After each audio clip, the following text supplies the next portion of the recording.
Okay, you guys are looking at a Tikka Roughtech Ember. Comes with a brake. This one is a caliber 243. It's gonna be a long range yoke gun. I probably won't be packing the 204 this winter. I'm gonna pack this one, and hopefully I can find a relatively fur-friendly load. And yeah, so when they hang up 500-600 yards, you know, knock them down. This was the original stock, very nice stock. Stacy didn't like this MDT chassis. I bought it for her for 204 last year and she didn't like it, so I was like, I got it, I'm getting a gun. So this is the Roughtech Ember stock. It's very nice, she likes it, so we'll probably put that on her 204. Anyway guys, just a few things. I'm just getting her rolling here. I did change out the bolt handle. I wasn't crazy about the stock factory. It's kind of big, round knob, swept back. Not my favorite, so I got an Atlas Works handle, simple to change. Depending on what scope, if I just go with my PSD Gen 2, it'll be these MDT rings. If not, I have some 34mm Vortex rings that will be going, or will have a Razor HD Gen 3 in there. And I think I'm gonna have that for the winter and then maybe move it to my Creed this summer. But for the winter, the coyote hunting, I think I really want that Gen 3 Razor HD on there. Like, it'll just be so clear. Anyway, guys, I just was doing some testing. I got a trigger spring kit for it, so I'm gonna just, this one's a little heavy, coming in well over 3 pounds. At least the first time I tried. Nice, easy, steady pull. So 7.4. I got a spring kit for it. I might try just to see how light we can get on the stock spring, stock trigger, and then put the kit in. Oh, delete this. What's going on here? Very sensitive.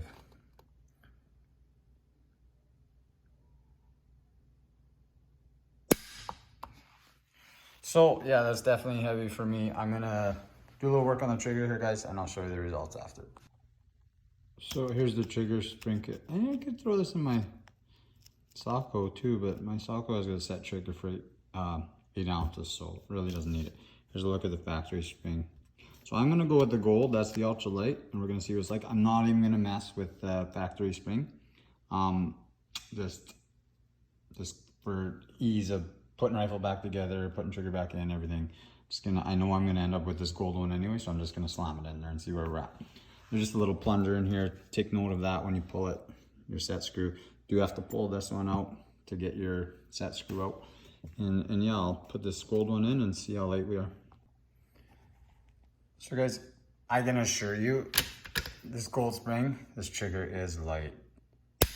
I haven't tested it yet. I'm gonna say slightly over a pound maybe, but we'll find out. I can tell it's gonna be pretty light. Not even a pound. So I really like them about like that. Some guys, maybe it's way too light for them for hunting, but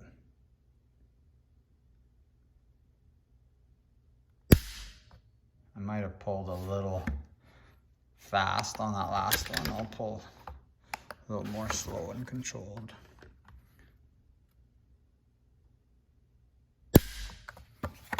So just over a pound.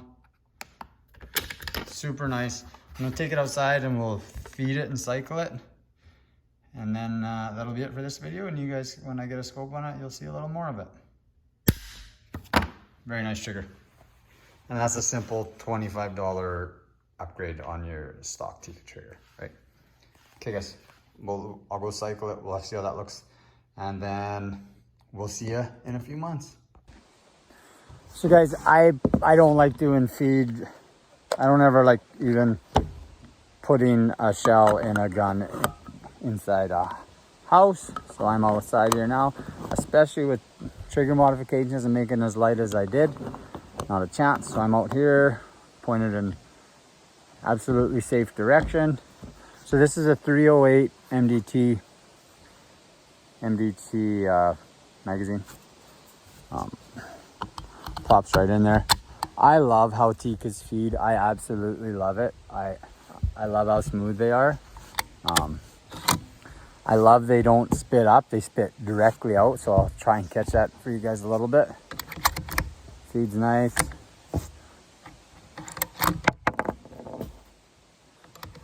super slow. You can bring it out and still spits it out nice. Just beautiful, eh? Can't catch them, that's for sure. So what I really love about a Tikka rifle is that you guys check this out.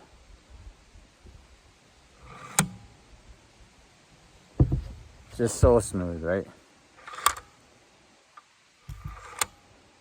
It was a little stiff when I put this handle on. I took it apart and did it twice.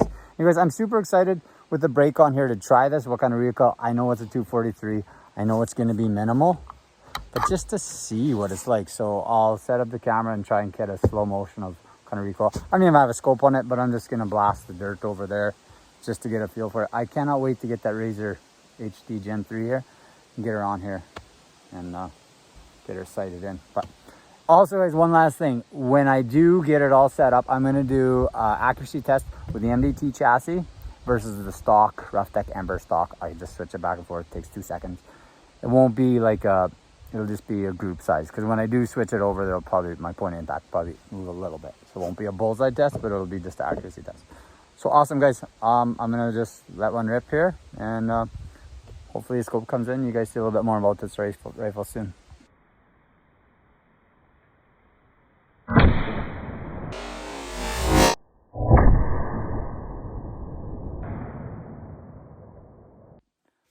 So recoil's not bad at all. It is more than a 204 still, obviously. These are 80 grain.